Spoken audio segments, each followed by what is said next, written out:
Khruangbin, a la SALA, album review, let's chat about it. Hey friends, what's going on? John here from What's Spinning here tonight to chat about this latest album from Khruangbin, a Texas-based psychedelic rock and funk trio. They've been at it for a while now, and their music, I've always said it's not going to be for everybody. Their early projects like Con Todo El Mundo and The Universe Smiles Upon You, I actually liked quite a bit. I thought they were, pretty cool, dreamy, very groovy psych projects that definitely were a vibe, but they were also very warm, very inviting, not very, difficult to listen to. You could just kind of put it on and just relax, chill out, and enjoy it. And every once in a while, albums like that do warm up to me. However, with the band's next album, Mordecai, a lot of critics and fans alike were, disappointed by a lot of things on this album, and I understood it. A lot of the vocals often just, felt a little too much for me. I don't always hate vocals in the music of Khruangbin, but there's a medium, and Mordecai definitely exceeded that medium, even though I still do really like tracks on there like Time.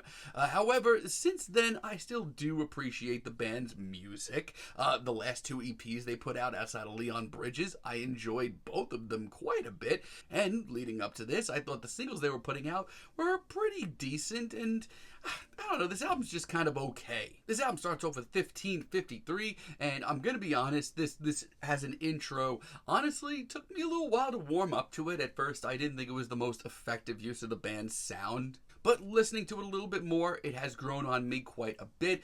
It's a somber tune for Khruangbin. It's a very bluesy one as well, and this is, elements they've certainly worked a lot with in the past. And, it's not as cosmic or as jammy as later tracks here, but I do still really get lost in this. I think the guitar solos are really classy. This atmosphere overall is just so warm and inviting. It sets a mood. It sets you into that tone of listening to a Khruangbin album. I can't say no to that. May 9th, on the other hand, is a little less, nocturnal. This one gives me a little bit more of a sunny afternoon vibes. Come on, it's true.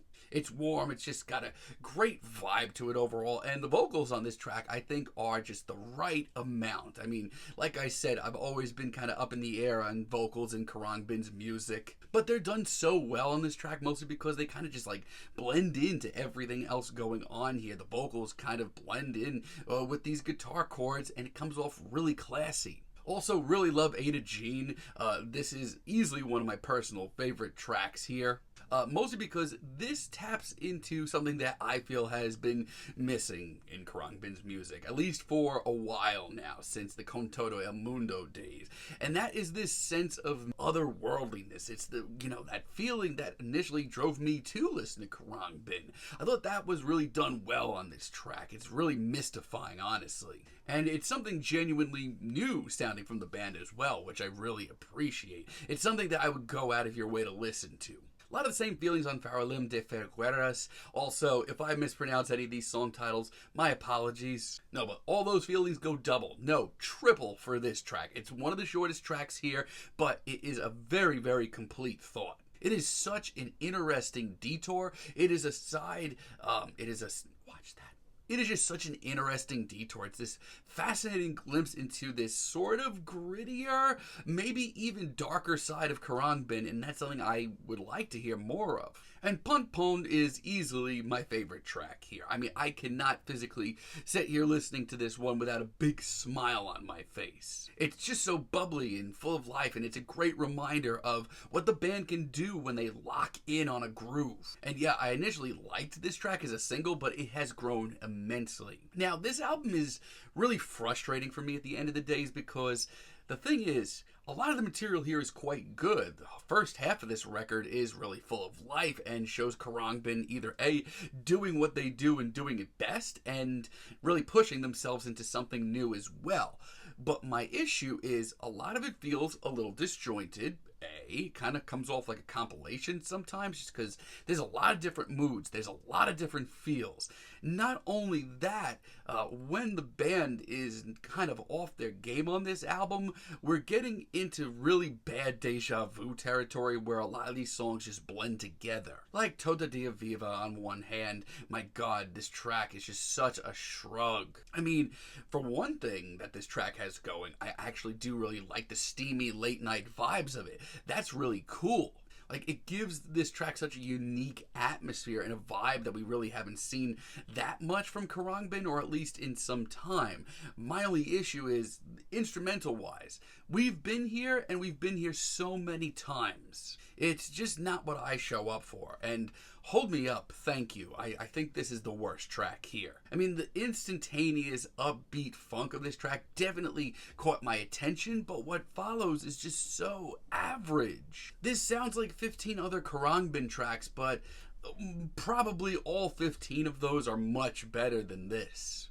This should be some upbeat, colorful, freaky funk, but it just kind of rolls on and just sounds like so much of their other material. Caja de la Sala, honestly, this track is such an afterthought.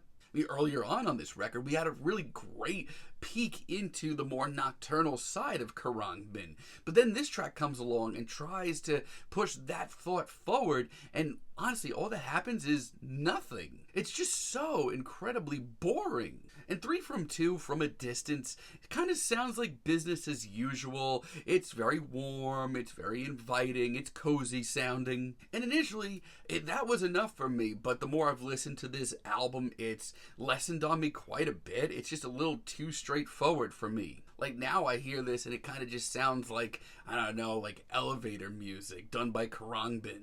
It's far from a vibe, sadly. And the Petit Gris as a finale, honestly, it's just not that interesting.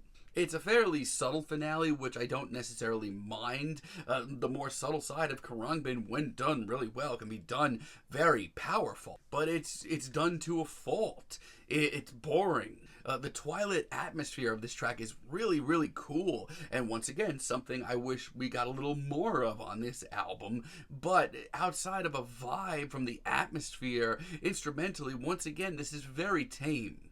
Not only that, but the instrumental does not reach the level of mystique from everything else here. But I wouldn't say this is a bad album from Khruangbin. I'd still say give it a shot because you might like it more than me. Juegos and Nubes, honestly, this is my track of the album, probably my favorite cut here. If you want Khruangbin at their funkiest and freakiest, look no further.